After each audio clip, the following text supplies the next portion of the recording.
사무엘상 이제 10장을 전체를 다 보겠는데 9장 25절부터 그 내용이 연결되기 때문에 9장 22절부터 보겠습니다. 자, 시작.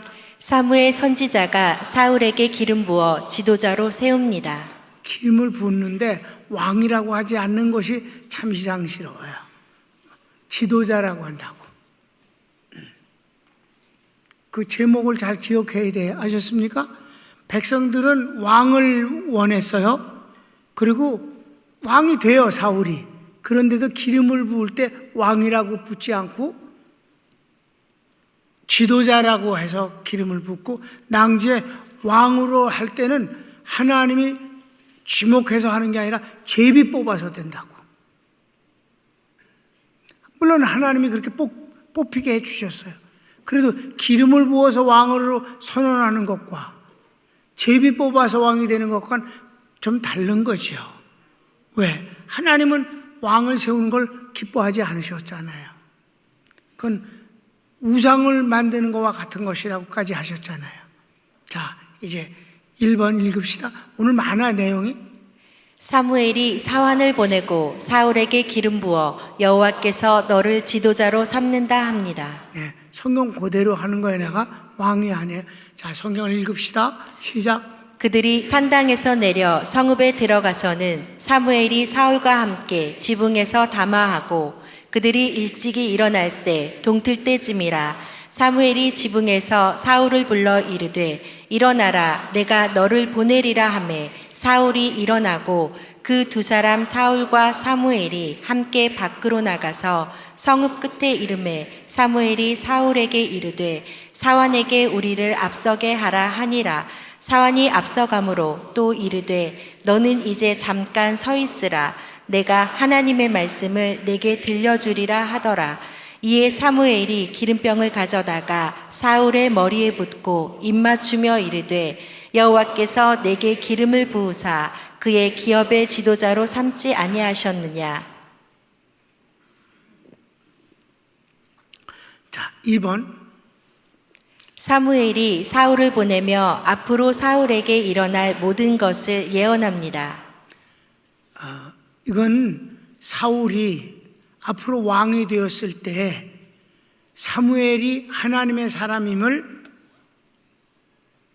절감하면서 그의 모든 것에 순종하고, 그리고 왕이 되어져서 왕이 왕하고 선지자는 대부분 왕에게 죽어요. 왕이 선지자를 깔보기 때문에 죽이는 거예요. 하나님이 안 보이니까 선지자가 왕을 죄를 지적하거든. 잘못을 지적하면 당장에 칼이 앞에 있으니까 들어서 그냥 목을 베버린단 말이야. 그 아무 일도 없어.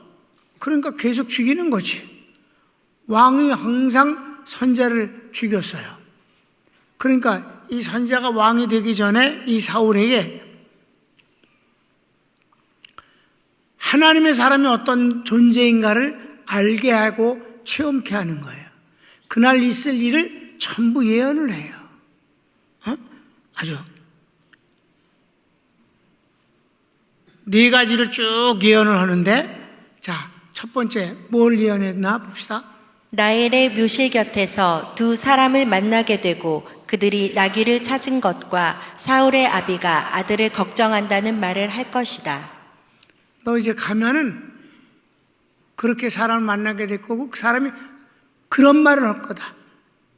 너 아버지가 암나귀 찾았다고. 그런데 나귀는 찾았는데 아들의 행방을 몰라서 걱정을 한다고 그렇게 말하더라는 소리를 듣게 될 것이다.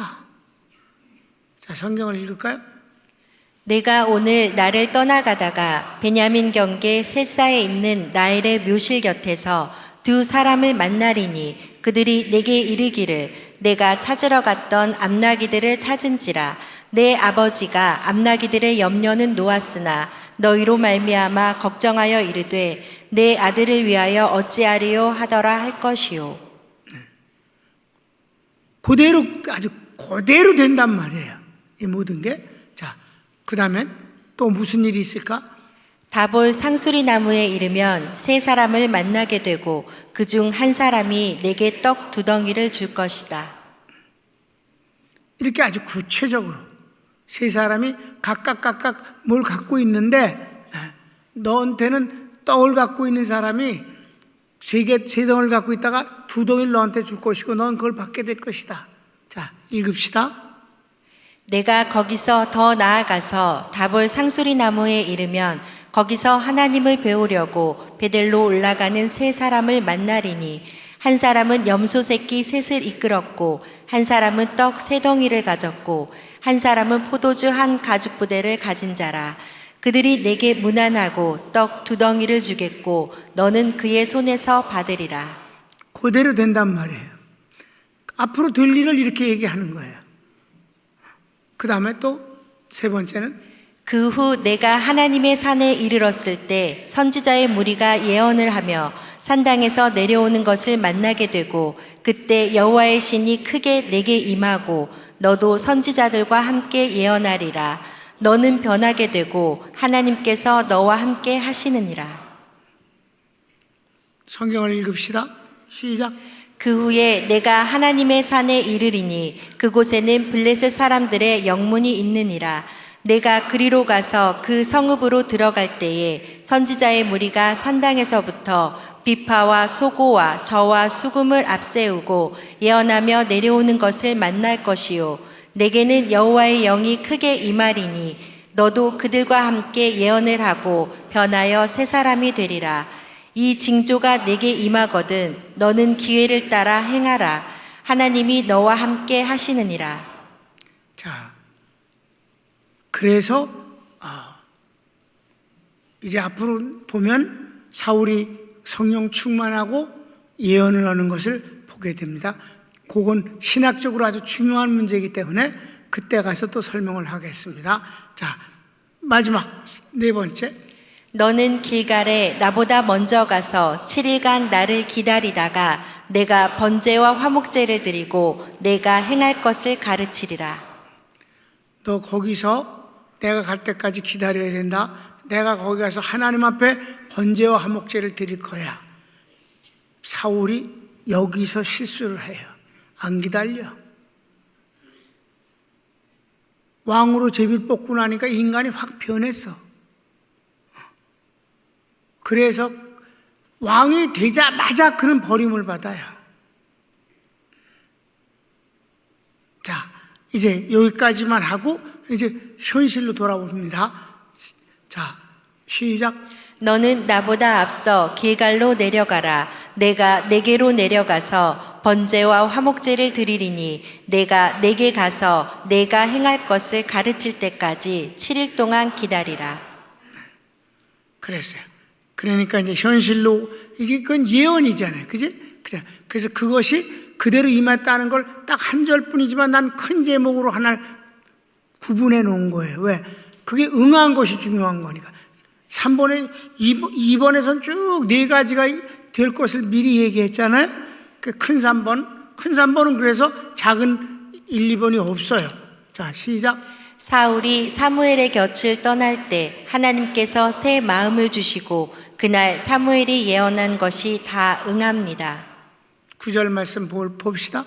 그가 사무엘에게서 떠나려고 몸을 돌이킬 때에 하나님이 새 마음을 주셨고 그날 그 징조도 다 응하니라. 그날 그 징조가 다 4가지 예언한 것이 그대로 다 응했다 이 말이에요. 사울은 너무 놀라웠을 거라고. 어떻게 그렇게 오늘 지가 뭘 할 것이 아니고 사람이 아니라 어떤 자연현상이면 몰라도 사람을 만나서 그들이 할 말을 그대로 미리 내게 예언했다. 그랬더니 그 사람들이 정말 마치 사무엘이 시켜서 하는 것처럼 그대로 하더라. 이게 하나님의 사람이에요. 그 사울에게 특별히 이와 같은 일을 여호와께서 시켜주셔서 그로 하여금 잊지 말고 겸손하게 하나님께 순종하며 살라고 하시는 거잖아요. 주의 종을 인정하고 두려워하고 그의 말을 순종하고 그러면서 그의 말대로 하나님을 섬기면 되는 거잖아요. 전혀 그렇게 하지 않았어요. 사울은 약간 내가 보기엔 타고난 조금 바보 같아. 타고난 바보. 이 타고난 바보도 보통 문제가 아니야, 이것도. 근데 바보를 왕으로 세우는 건 더 문제야, 이거는. 왜 왕으로 세웠을까? 키 큰 것 때문에. 또 잘생겼어. 4번. 현실이에요. 시작. 사울이 산에 이를 때에 선지자들이 그를 영접하고 여호와의 신이 사울에게 임하니 그가 예언하니 사울을 알던 사람들이 이상하게 여기고 조롱도 합니다. 사울의 숙부가 궁금하여 물었으나 답하지 않습니다.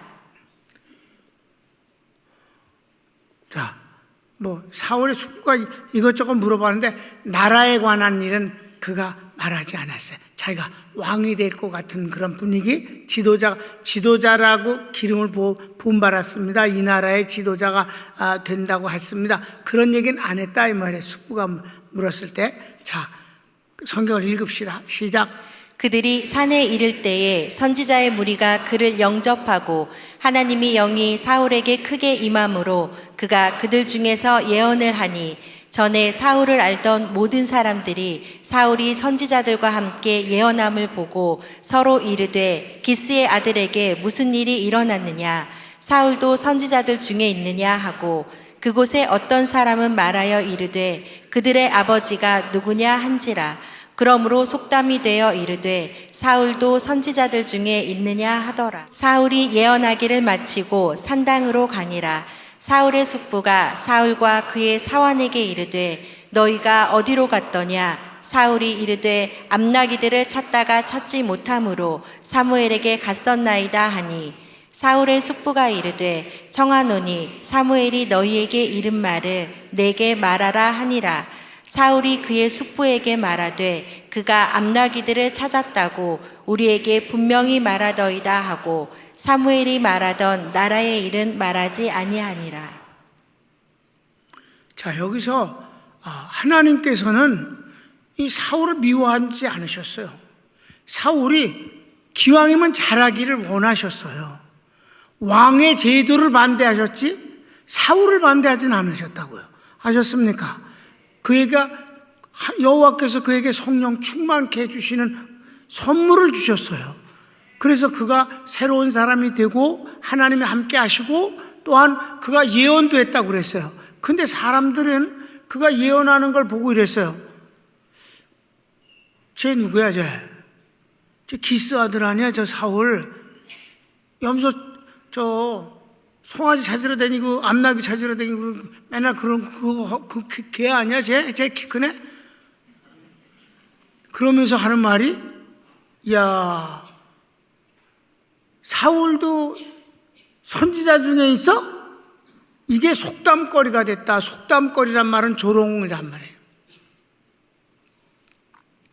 그러니까 사울을 모르는 사람들은 그의 외모에 와 대단하다고 봐라 이렇게 아우성을 치지만 사울을 익히 아는 사람은 진짜야?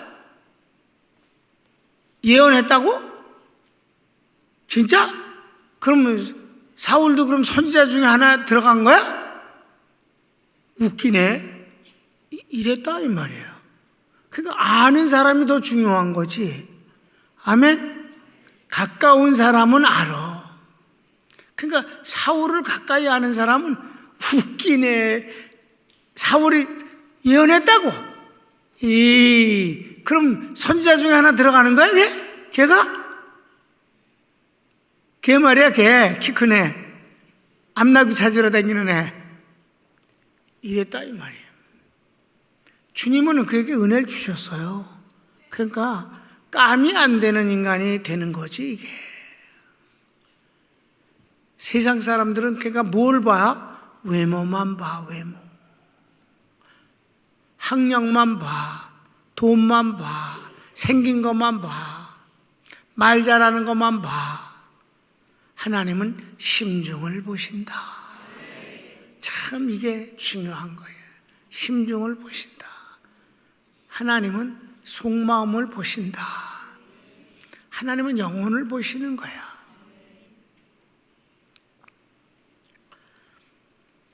자, 그 다음에 5번. 사무엘이 하나님의 뜻을 따라 사울을 왕으로 뽑게 됩니다. 뽑게 됐다 그랬어요. 뽑는다 그랬어요. 하나님이 지목하여 부르시는 게 아니에요. 제비 뽑는 거예요. 여러분, 이게 달라요. 목사님은 하나님이 불러서 소명을 해서 신학을 공부하게 되고 마침내 모든 절차를 따라서 안수를 받음으로 목사가 되는 것입니다. 아멘. 누가 추천해서 목사가 되는 게 아니에요. 시험 봐서 합격해서 목사가 되는 게 아니에요. 하나님이 부르셔서 하는 거예요. 장로는 사람들이 선거해서 되는 거예요. 알았습니까? 그걸 같은 거라고 하는 건 말이 안 되는 거예요. 사람이 뽑는 거하고 하나님이 뽑는 건 다른 것이에요. 아멘. 자, 근데 이 사울은 사람들 사이에서 뽑는 거예요. 지금 다윗은 사람이 뽑은 적이 없어요. 하나님이 부르셨어요. 그것도 아주 몰래 그렇게 하고 그렇게 할 정도로. 처음에는 유대족 속에게만, 유대 지파 안에서만 왕이 됐고 나중엔 통일 국가의 왕이 됐지. 하나님이 다 하신 거예요. 그때마다 하나님하고 선지자하고 다윗하고 이렇게 아주 비밀리에. 자, 이제 제비 뽑는 모습을 봅시다. 자, 가로치기 1번. 사무엘이 백성을 미스바로 불러 여호와 앞에서 그들에게 말합니다. 너희를 애굽에서 인도하시고 모든 나라에서 구원하셨거늘 오늘날 너희가 하나님을 버리고 왕을 세우라 하니 이제 그렇게 하리라 하고 제비 뽑으니 베냐민 지파가 뽑히고 그중 마드리의 가족이 뽑히고 그 중에서 기스의 아들 사울이 뽑혔습니다. 이 제비 뽑힌 것도 하나님의 역사인 건 틀림없어요. 아멘? 근데 하나님이 불러서 기쁨으로 기름을 부은 건 아니다 이 말이에요. 여러분, 하나님을 대적해서 다른 뜻을 세우려고 길을 쓸 때 하나님이 그걸 막지 않으셔요. 그걸 가리켜서 내어버려 두사라고 하시는 거예요. 그 일이 되게끔 하시는 거예요. 그러니까 하나님이 기쁨으로 우리를 인도해 주시는 주인공이 되는 것은 너무나 큰 축복이에요. 잘못한다, 내깔겨 두신다. 자, 성경을 읽읍시다. 사무엘이 백성을 미스바로 불러 여호와 앞에 모으고 이스라엘 자손에게 이르되 이스라엘 하나님 여호와께서 이같이 말씀하시기를 내가 이스라엘을 애굽에서 인도하여 내고 너희를 애굽인의 손과 너희를 압제하는 모든 나라의 손에서 건져내었느니라 하셨거늘 너희는 너희를 모든 재난과 고통 중에서 친히 구원하여 내신 너희의 하나님을 오늘 버리고 이르기를 우리 위에 왕을 세우라 하는도다. 그런즉 이제 너희의 지파대로 1000명씩 여호와 앞에 나아오라 하고 사무엘이 이에 이스라엘 모든 지파를 가까이 오게 하였더니 베냐민 지파가 뽑혔고 베냐민 지파를 그들의 가족별로 가까이 오게 하였더니 마드리의 가족이 뽑혔고 그 중에서 기스의 아들 사울이 뽑혔으나 그를 찾아도 찾지 못한지라. 여기서 사울이 그렇게 뽑히는, 그러면 자기를 뽑을 거라는 걸 알고 있었잖아요. 사무엘이 하는 걸 보면 다 맞고, 그렇습니까? 그리고 이미 성령 충만해서 예언도 하고 그랬잖아. 그런데도 두려워서 어디 가서 숨어 있었다고. 사람들이 찾아내갖고 끌고 나왔다고. 그러니까 지도자감이 아니다 이 말이에요. 알았습니까? 배짱도 없고 아무것도 없어.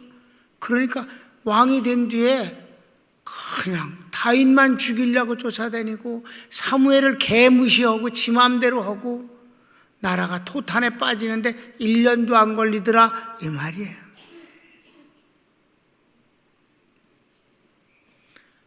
왜 도망가서 숨어? 왜? 그러니까 기본적으로 깜이 아니야. 아주 그렇습니까? 깜이 아니야. 깜이. 잘생기고 키만 크면 되냐? 그게 저주야. 그게 이제 보니까 그게 저주야. 바로 여러분 누가 물어보든 그래. 사울이 왜 저주를 받았습니까? 키 크고 잘생겨서. 그게 저주야. 딴 게 저주가 아니야. 2번 제목. 그런데 사울은 행구 사이에 숨어 있는 것을 찾아내 데려오니 사무엘이 여호와께서 택하신 자를 보느냐 모든 백성 중에 비길 자가 없느니라 하니 백성들이 왕 만세를 부릅니다. 야, 얘보다 키 큰 놈 있으면 나와봐. 아무도 없어. 얘보다 잘생긴 놈 있으면 나와봐. 아무도 없어. 야, 비길 자가 없다.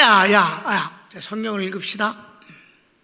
그러므로 그들이 또 여호와께 묻되 그 사람이 여기 왔나이까 여호와께서 대답하시되 그가 진보다리들 사이에 숨었느니라 하셨더라. 그들이 달려가서 거기서 그를 데려오매 그가 백성 중에 서니 다른 사람보다 어깨 위만큼 컸더라. 사무엘이 모든 백성에게 이르되 너희는 여호와께서 택하신 자를 보느냐 모든 백성 중에 짝하리가 없느니라 하니 모든 백성이 왕의 만세를 외쳐 부르니라. 인간들은 그래. 외모만 보면 끝이야. 그게 다 스스로를 속이는 일이지요. 다 스스로 속는 거야.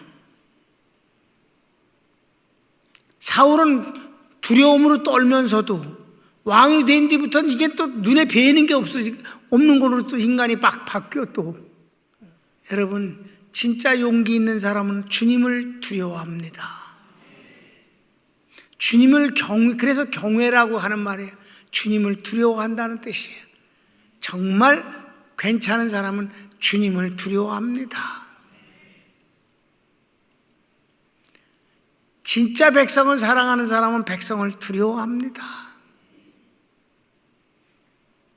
백성이 나를 어떻게 볼까를 생각하게 됩니다. 여러분, 하나님을 사랑하는 사람은 하나님을 두려워하는 거고요. 아멘.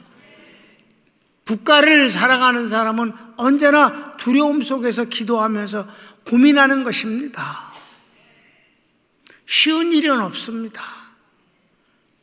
여러분, 사랑은 마음을 쏟아내는 일이에요. 땡기는 게 아니에요. 사랑을 쏟아내는 거지.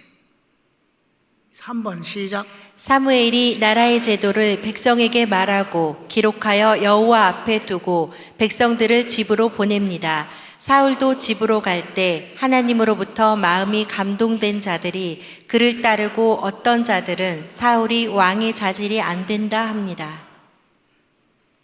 그러니까 세상의 정치는 언제든지 나뉘는 거예요. 사울의 모습을 보면서 하나님이 이렇게 뽑혔으니까 우리는 그를 위해서 일해야지 하고 많은 사람들이 그를 따랐어요. 그건 하나님 편에 있는 사람들이라고 그랬어요. 그런데 어떤 비류들이라고 해서 마음이 꼬여있는 그들이 이랬어요. 아이고, 사울이 왕이라고 내가 왕이래 되니 이분들도 말았다 이 말이야. 뭐 이게 오늘이나 옛날이나 똑같은 거지 뭐. 그래 안 그래 여러분? 자, 성경을 읽어봅시다. 시작. 사무엘이 나라의 제도를 백성에게 말하고 책에 기록하여 여호와 앞에 두고 모든 백성을 각기 집으로 보내매 사울도 기브아 자기 집으로 갈 때에 마음이 하나님께 감동된 유력한 자들과 함께 갔느니라. 어떤 불량배는 이르되 이 사람이 어떻게 우리를 구원하겠느냐 하고 멸시하며 예물을 바치지 아니하였으나 그는 잠잠하였더라. 아멘. 잠잠해서 막 그렇게 해도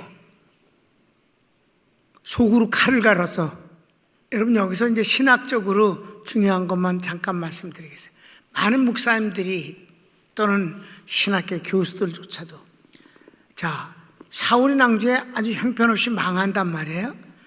개판이란 말이에요. 거기에 대해서 왜 성령께서 그를 충만케 하셨고 예언까지 한 것도 사실이 아니냐. 그건 어떻게 된 거냐? 그가 그럼 구원을 못 받았느냐? 이럴 때 내가 아주 간단하게 되받아서 답변하는 게 있습니다. 여러분, 사울의 예언은 요때 좀 하고 낭주에 귀신 역사해 갖고요, 빨가벗고 누워서 막 종일종이야 시부렁거렸어요. 그 예언이라고. 귀신 역사로. 그런데 여러분, 진짜 근사하게 예언한 놈도 있어. 발람이야. 그래 안 그래 여러분?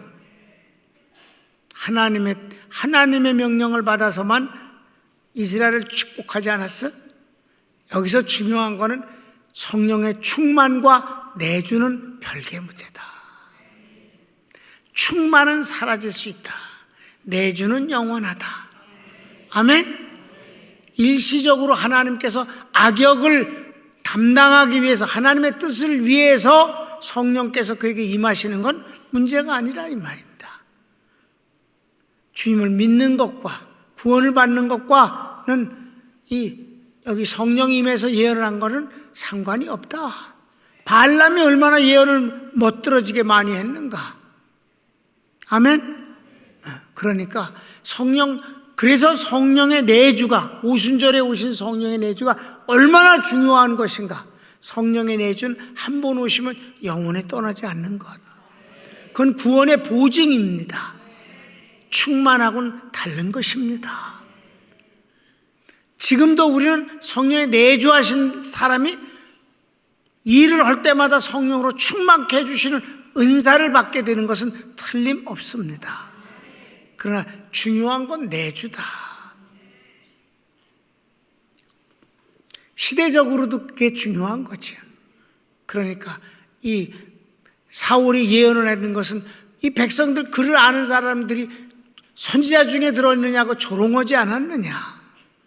아멘? 그러니까 그거하고는 별개 문제다. 이제 신학적으로 이해됐습니까? 네. 충만과 내주는 다르다. 내주가 영원하고 진짜고 보증이다. 구원에. 충만은 아주 중요한 거예요. 내주한 사람이 충만하는 건 아주 중요한 거예요. 그러니까 내주한 사람에게 항상 주님 말씀하시기를 너는 오직 성령의 충만함을 받으라. 내주한 사람, 구원을 받았는데 냉랭해갖고 아주 냉소적이고 믿음도 개뿔도 없고 구원을 받았는데 이런 자는 구원을 받고 집 나가서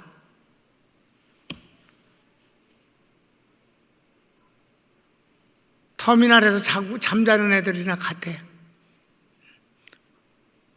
그도 누구네 집에 자식임에 틀림없잖아. 하나님의 자식이 그렇게 살 수는 없는 거지. 그러니까 바이러스를 인해서도 그렇고 진짜 하나님의 축복받은 자식들이 누군가 하는 것을 분별하는 데 너무 실감합니다. 손 모읍시다.